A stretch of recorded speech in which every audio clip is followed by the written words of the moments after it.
Here we are, guys. Last episode. Doing it. This is it.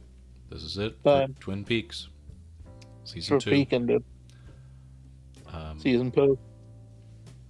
yeah, I thought after we discuss this final episode, we'll take a bit of a break of watching the main series and Yeah. dive into Twin Peaks' influence on other shows and things like that. Maybe do a top 10, or if you guys have any that you specifically want to shout out, we can definitely do that. But I have a running list of shows that Dual Spires for sure. The Psych episode. yeah, we'll make mention of that too. I mean, but I'm just thinking of shows in general that have been influenced in some way by Twin Peaks, Right. showing all encompassing. It's not just the spiritual stuff, but I've just been watching. I've been rewatching Lost, and there's Hank is in an episode as like a little bit part, and he's Miguel. Oh yeah. Oh no, Hank. No, Hank. Yep. Hank, Got it. the biker. Yeah.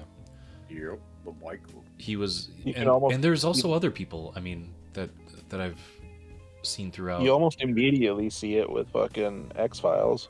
You know what I mean? Exactly, and that's definitely a big one too. And that's Down probably to D to Cubs, dude. yeah, that's probably number one on like the most influenced by Twin Peaks in some way. Yeah. But yeah, we'll definitely go into that side of things for a little break in like the just watching the main series and do that. So that'll be a fun little event. So definitely stay tuned for that. Anybody watching, definitely hit the notification bell to be notified whenever we do drop those, because that'll be a fun discussion. And maybe we missed some, and that's your opportunity to tell us about maybe ones we missed or ones that you favored over others and things like that. So definitely do that and stay tuned for that. But guys, this is the last episode. I'm not really gonna dive into what happened last episode because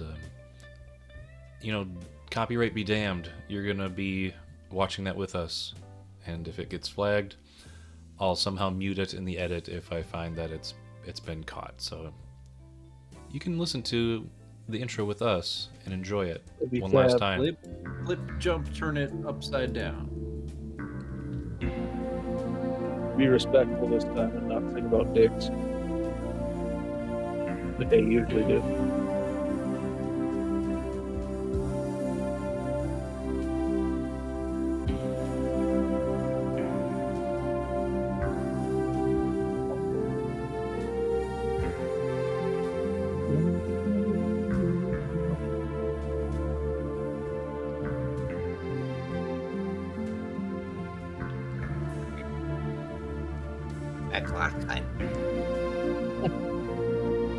Coil McLachlan. Kyle McLachlan. Imagine Abby. Oh, time list. Aimer. Lara. Era. Carolyn. Geraldine Finn. Old Peggy Lips.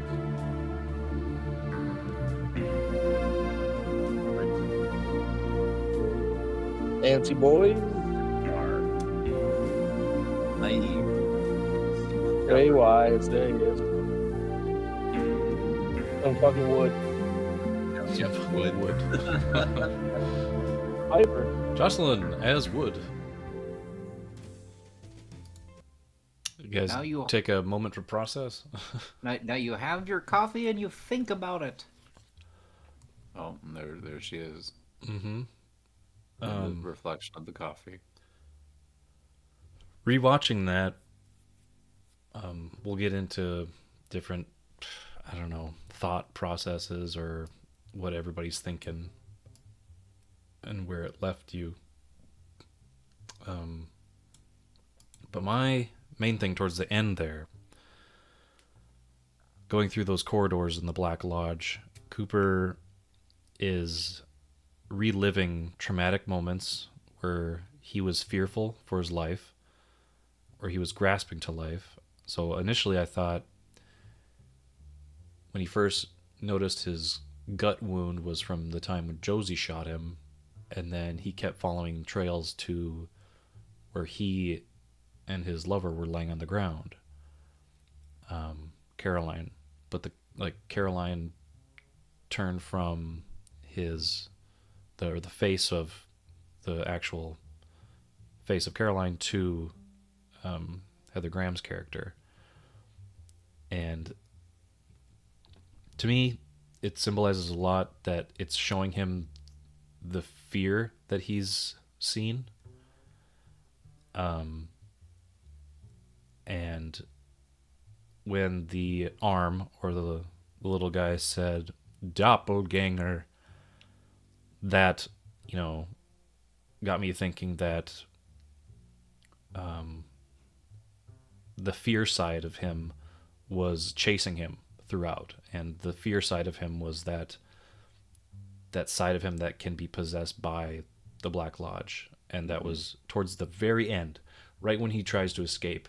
He is grabbed by his doppelganger. His doppelganger finally catches up to him, like the doppelganger of fear latched on to Coop, and is now the one that's kind of presiding in the real world, and the real Coop is now subdued and probably lost in the Black Lodge still.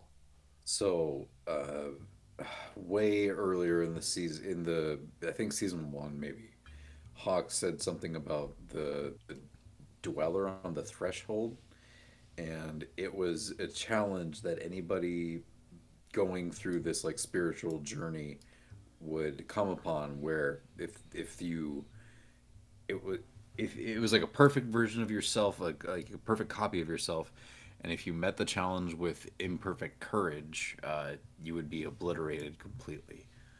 So that's what that always reminded me of at the end with the doppelganger. And I think your interpretation that you just laid out there is like a very apt interpretation of it, and I think it's one that like pretty much lines up with what I I agree. And because he doesn't have perfect courage, because he was definitely scared of those moments in his life when he looked at his wife dying there, and he's yeah, so like my only difference that I would say in my interpretation is that I think the reason that he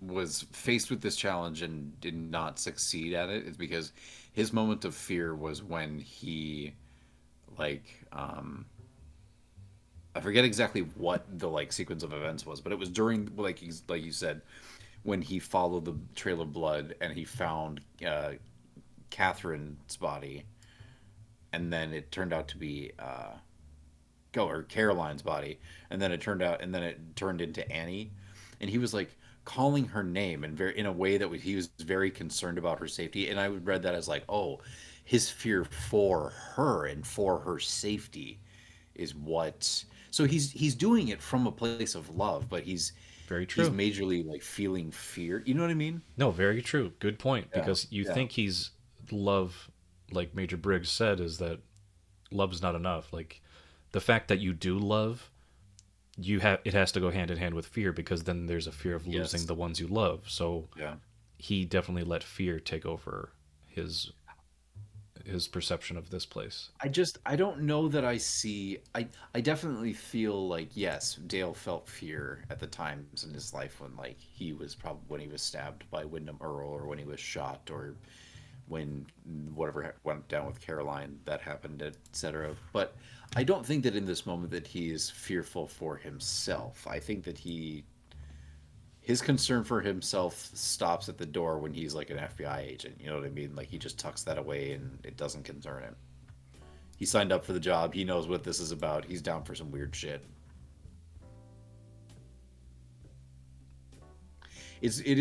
One thing I noticed in this rewatch is that it's a little bit strange how like when he is seeing some of this stuff in the waiting room here, he's like looking down. Oh God, we lost him. No. But it's like he's looking down at like toy versions, or like a diorama playing out of small miniature versions playing. You know, Yep. found that to be odd. Yeah, and I like how each one of them has sort of a doppelganger in this space. Like the There- Laura that shows up, and says, "Meanwhile," she's the there's normal definitely- normal one, but then there's the doppelganger one that keeps screaming. Like, Yeah, and there's Both versions, I think, scream, but yeah, like the one that's her like doppelganger is flashing. her doppelganger is very screamy. And yeah, the little guy, he has some kind of like weird scream or screech too. He's got a doppelganger yeah, there's a few different like people that we see in here, individuals, but we see multiple versions of them with their doppelgangers or whatever. And so what happens with Windom Earle is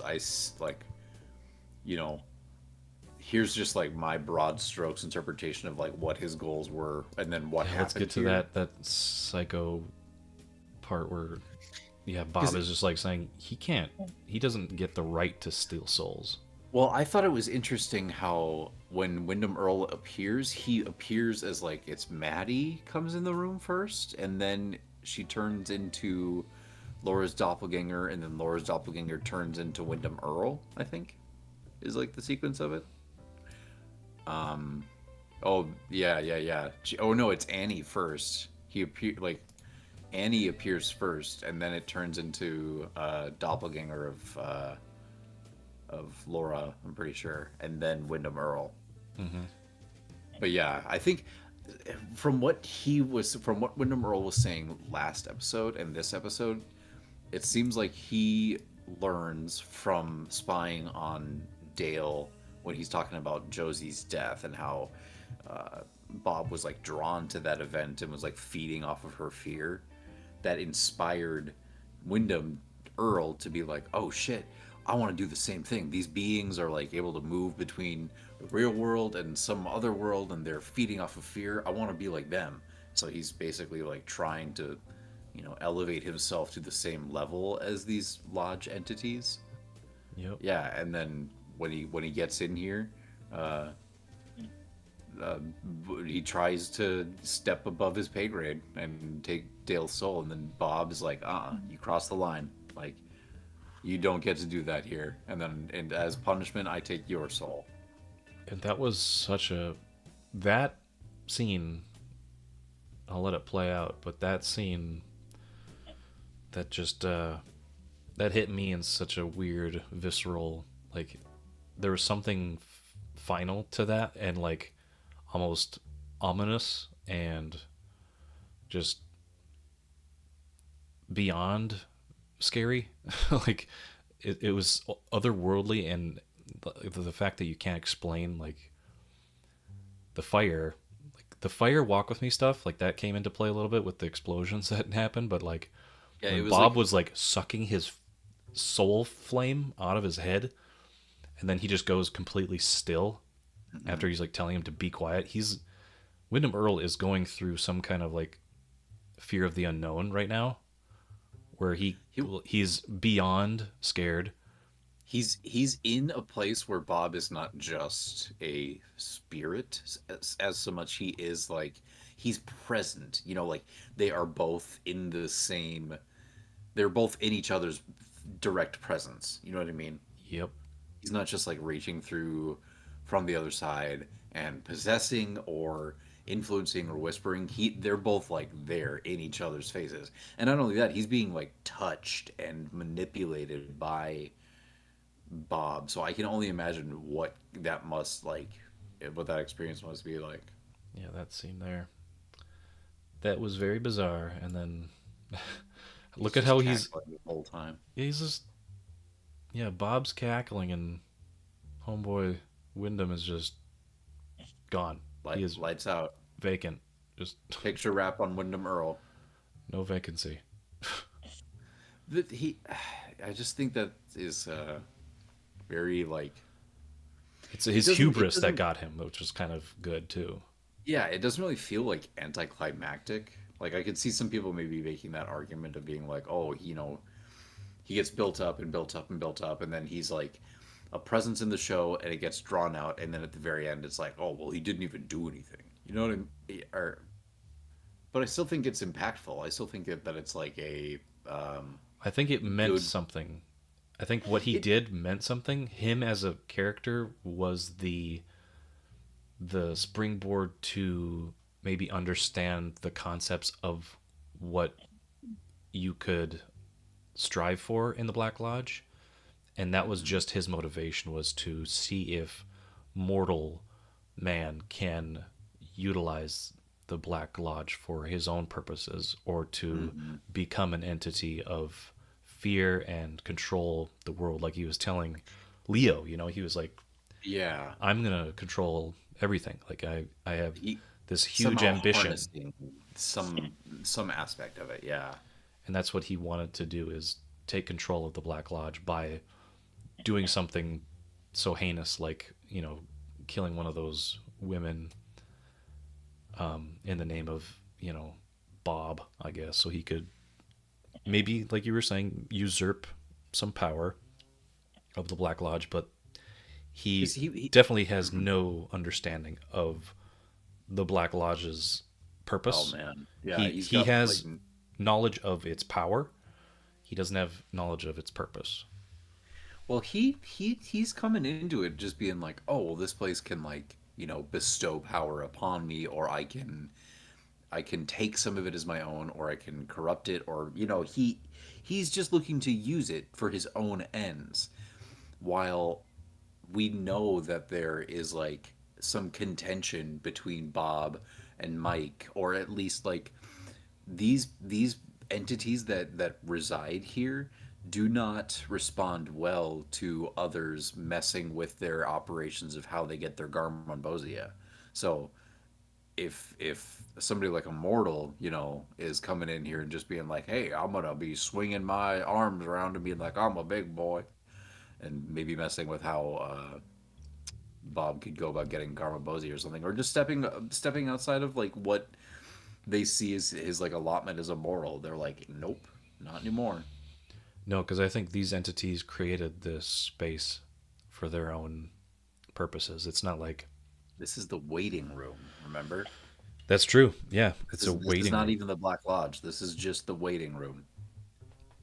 And that, even just that, like how he didn't get far into the Black Lodge, he found the waiting room. He found the lobby. Like he's not Who's within but the who's to say depths. that this is? I don't know. I don't necessarily know that this is like. I wouldn't call this in the Black Lodge. I would call this like just outside the front door. Like it's literally the waiting room to the Black Lodge. That's that's why I feel like that's why the giant appears, is because if this was the Black Lodge, the giant wouldn't be able to just appear of his own volition. True. But because this is like kind of like a neutral ground, Yep. anybody who's a spirit, like people that have died, like Leland shows up, like spirits of the dead, lodge spirits, whether they be white or black lodge. Well, that's the thing. Mortals can get in here. Maybe you're getting to the point of the waiting room is established that you wait there to be judged to go to the Black Lodge or the White Lodge. So Yeah, very possible. what is happening is that when Dale is given these opportunities to be tested by his his strength of will and things like what Hawk was saying, it's once you're tested and you have the right to go to the White Lodge. And with Major Briggs, where he kind of keeps talking about how love might not be enough to get there, because we've said it before that with that power that you have that goes along with love, is like fear is closely following behind it. And if you just focus on that, I don't know, that idea or that concept of love, maybe it's not going to be enough to get to the White Lodge. So there might be truth in that, because maybe Major Briggs hasn't even been to the White Lodge yet. Maybe he's just been to the precipice, or he's been tested Yeah. in this waiting room. Maybe he, in one of his abductions or whatever, he like went through the waiting room and just stepped was able to see just beyond and would like gaze at the White Lodge, but not be in it or access it or anything, but just put his eyes on it or perceive it for a moment. But okay, overall, this episode really great. I love how much time we spend in the waiting room and in the stuff that happens outside of it, like the Nadine Ed. There's some minor wrap up for a few characters. Doesn't really matter to me that much. No, and that But long bank sequence that was kind of bizarre, and yeah, who's to know what happens to that? We know that his glasses flew into the trees. well, we so looking ahead just a little bit, like we know that like only one person makes it out of that, and Correct. even that doesn't really get like the world's most resolution. So that's for another time and place. But like, yeah, that was it's a because this episode was directed by David Lynch. So you got to just imagine him sitting behind the camera, planted in the one spot where we're going back and forth, back and forth, back and forth, and he's like shuffling over to the desk. He shuffles back over to Audrey, goes here, goes there. Right. You just got to imagine David being on set, being like, "All right, now enter Pete. Come in, Pete. Pete and Andrew."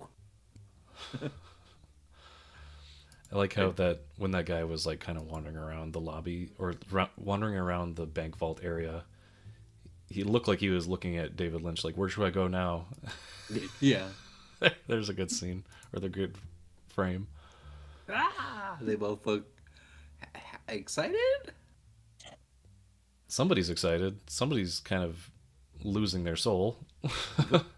A small thing that I noticed in this episode at the bank, and it was like in my mind when it happened, I was like, is this a David Lynch esque thing as we've had before with like the nighttime tennis match, etc., etc., etc.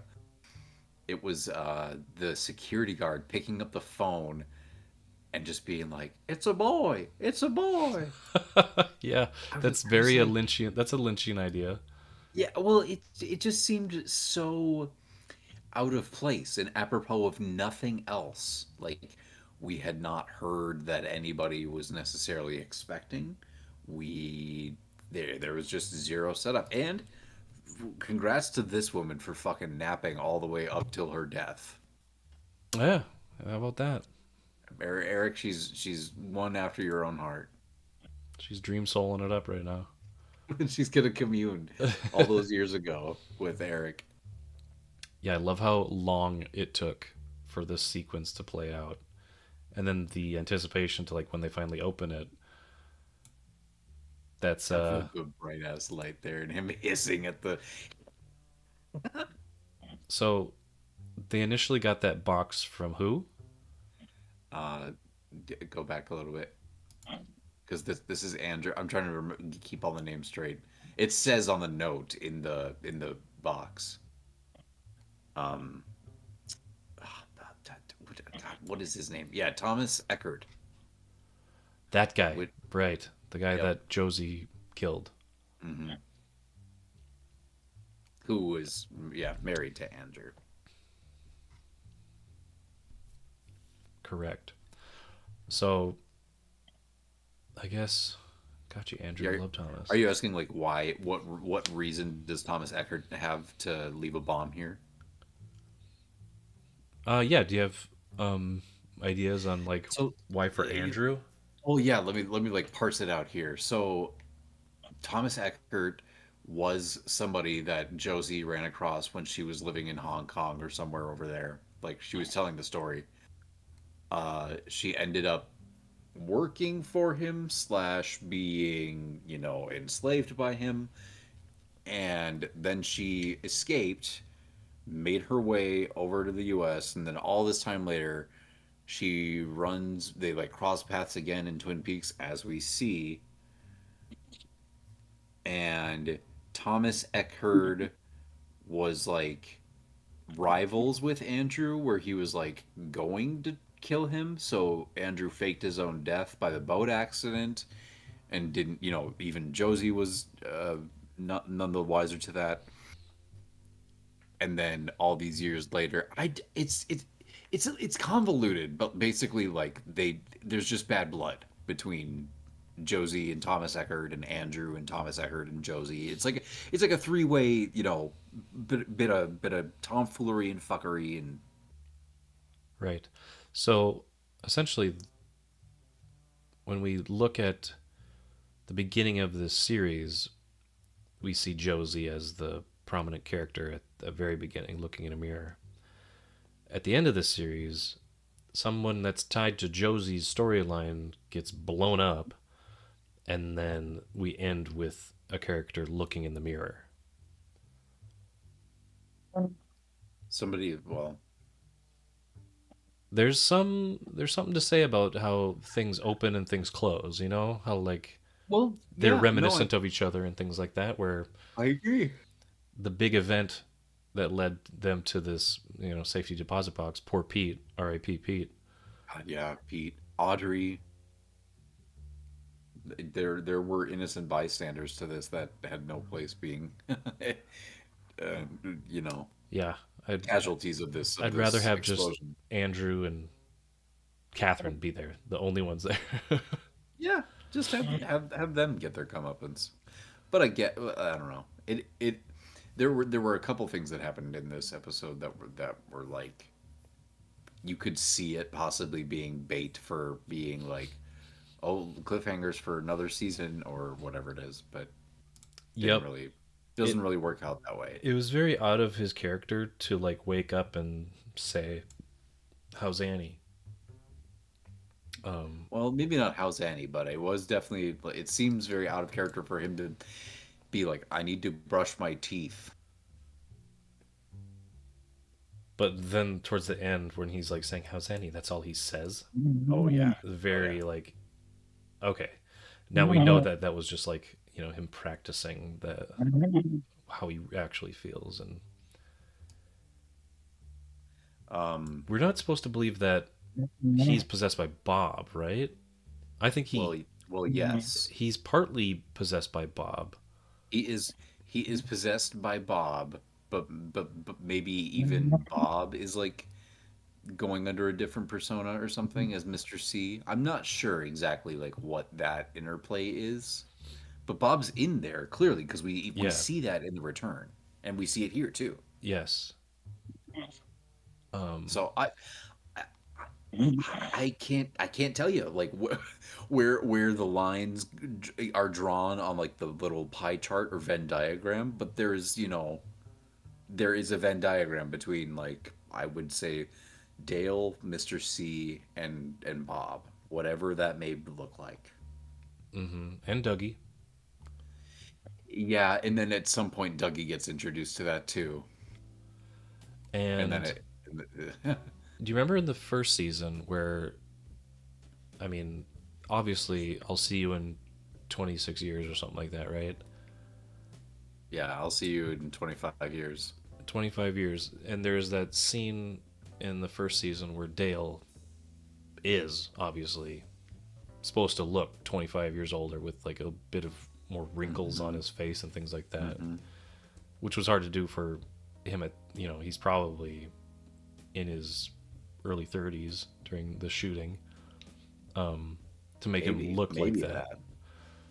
So it's strange to be like, okay, was it foreshadowing in that scene that he was already aged 25 years, and now in the ending of the finale, she says, "I'll see you 25 years again." Yeah, I think it was both a callback and a way of like looping it in or tying it back in on itself, of being like, we saw in the beginning him as an old man, and it was unexplained then. There was no mention of a 25 years or any like span of time. It just was something that happened. And then now, and at the end, her saying that is a way for us to be like, oh, so that is like, her telling the future in reverse or commenting on what has already been. It's just like time is weird. It does get weird, and it does get weird in the return. But I'll say my theory, or what I'm speculating now, is that the doppelganger is the one who made it through the waiting room at the end, but the doppelganger is possessed by Bob, and the Dale is the one. The Dale is the one sitting in that chair, and he's the one that sits there for 25 years waiting to come out. Mm-hmm. That's my prevailing theory, that he's at odds. Like, the doppelganger made it out, and then Bob made it out with the doppelganger. There's been times where I've thought, like, because with the way that it plays out, Bob steals Windom Earle's soul, and then like from behind Bob, behind the curtains behind Bob, we see a shadow cast on the curtains that's like Dale crouched over like a little gremlin, Yeah. And then the doppelganger comes out of the curtains and starts chasing down the real Dale. And so there's been a couple times where I thought, like, well, does Bob like take the soul of Windom Earle and use that as a catalyst or fuel, or turn that into the doppelganger of Dale and then like send it after him? Because it does seem like the doppelganger is like a product of, or a servant of, or working for, or some, because he goes up and laughs with Bob, and I don't know. Yep. And he's laughing with Leland too, the Leland doppelganger. Yeah, and Leland being like, I didn't kill anybody. Okay, sure. Whatever you say. But it's kind of suspect when they look at each other. I didn't kill anybody. And he looks a lot different too. He's just not white-haired anymore. Yeah. So the doppelganger is definitely going a prior version of Leland. Well, Leland Prime, not Leland Possessed, Right. Like Leland Pure.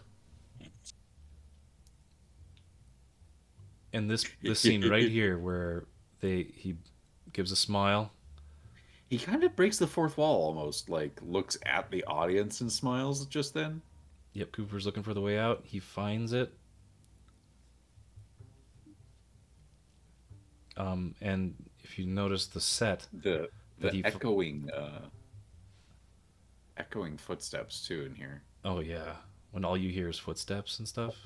And they added like echo and reverb, like affected footsteps too. Right here, the last, this is the entrance, or this is the waiting room that's to the outside world. And he almost makes it out. There's one more corridor that I think he has to go through, and then he's out. Mm-hmm. But once he's grabbed, boom, the lights start going. And I think that's when the doppelganger knows the way out now, so he's out. And Bob knows too, so he's like, okay, now I'm just gonna follow this doppelganger out.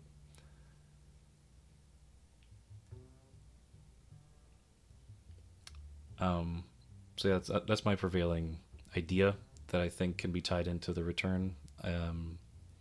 Maybe other people have other interpretations of that, and I know you do. Know.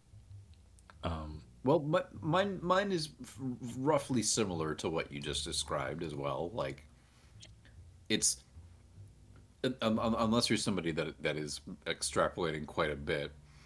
I think that like there's a certain baseline that can be pretty well agreed upon just based on operating off of like, hey, I'm just talking about what I see in front of me. I'm not like, right, talking about the esoteric or the, because in my ethereal opinion, Sheriff Truman carries these characteristics, which is not anything anybody else believes, but it's something that I believe, or I don't know. And here's another thing that I'd like to just point out, that once Cooper finds the waiting room and the entrance to the Black Lodge, if I was Cooper and I am this, mystic warrior, I would want to stay. If I found the exit, and I still don't, have everything I need, or if my duty isn't done, I would stay in that space until my duty is done. So the fact that, we see this Cooper come out is, to me, is like, all right, he didn't fulfill his obligation to, find out where the entrance to the White Lodge or the Black Lodge is. So I'm still thinking that through this 25 years, my Coop in my head is a Coop that wants to be like battle tested and going through the shit like we've seen, Major Briggs go through. Like, he's gonna be tested and tested and tested until he's able to get to that White Lodge or find the actual path to the Black Lodge. So in the meantime, we just have this caricature of Cooper presiding in the reality. And it's great that we end on that, because then we know that the Cooper we've been following and we've known, like we've become really adjusted to and fond of, he's still there, trying to be that mystic warrior that Heather Graham was talking about, and Hawk. And I think that fits it better, because now we just know that this person is out there, gonna cause some havoc, and then leading it into the return. It makes sense, because the whole time you're watching the return, and this was my case or my situation, I was like, where is the Coop that I've known from the show? Like, where is the Coop from season 1? When he's gonna pop in? And when he does, in that moment, it's so justified and it feels so good. Yeah, well, I mean, to be fair, he is there like a little bit. It's just not him in the real world operating as himself. He's just Dale in whatever realm that he's in, almost silently, like sans dialogue a lot of the time, investigating that part of it. And that is so out there and esoteric sometimes that you're just, it doesn't have that same ring to it. But then, yeah, like you said, like when he comes back fully, it is a very triumphant moment. Yeah, specifically in the return, of course. Yeah, he didn't lose it. From what I remember in the return, when it finally came back to him and everything kind of fit back into place, it felt like the character again. Like it felt like, oh my God, where have you been? Like, well, because it was how many episodes is the return? Is it 18 episodes? I'm not sure. I can look. I think it's somewhere around there. It is 18. You're right. Yep. He doesn't come back until 15, 16 maybe. I'm not exactly sure, but like it's not until the near the end of the show. And that's why it feels like, where have you been all this time? But and I think a lot of people weren't necessarily like disappointed with what we got. It's just that they wanted more than what we got. They wanted more time with Dale back in the swing of things. But that's a discussion for another time as well. I don't want to get too wrapped up in the return when it still lies ahead of us. Yep, and I'm sure that we will digress during it. Yeah, we got a little bit of a wait, like I said, prior to maybe this episode, but we do plan on doing a little bit of a break between these seasons. Not as long as the break from season 1 to the return, but we're gonna go into Firewalk with me, and we're gonna do a full review of that, and the concepts that brings. But also, we're going to talk about Twin Peaks' influence on other shows and like themes and things like that. And you've probably seen them. Whoever's watching probably has some in mind. So definitely, when we get to that, or even you can comment on this video here and leave your show that you vote for that is like the most like Twin Peaks. That's not exactly Twin Peaks, but I do have a lot in mind already, and my list is constantly growing. So we'll dive into that, the shows that's been inspired by it, and also maybe episodes from other shows that paid homage to Twin Peaks right off the bat. Like, it's a direct like Twin Peaks episode. Like, it has that same vibe, Yep. So yeah, look out for those, because that'll be fun to look at those and have my guys here. Maybe you guys have some that I don't know of, but I definitely have some that maybe you haven't seen, or that you could totally connect the dots to. Oh yeah, I could see how they watched Twin Peaks or were very inspired by it. I think there's a few things that I could think of that I haven't seen, but I know that they're inspired by Twin Peaks. Like Gravity Falls, I know is inspired by Twin Peaks. There you go. There's one that I haven't really thought of, but that's a cartoon, right? Yes. Okay. So yeah, stuff like that. And I know of a show called Wayward Pines. Definitely already, just from the name, is yeah, I remember that. It's about FBI agents, and it has the same tropes, kind of like, oh my gosh, is this like a spin-off of Twin Peaks?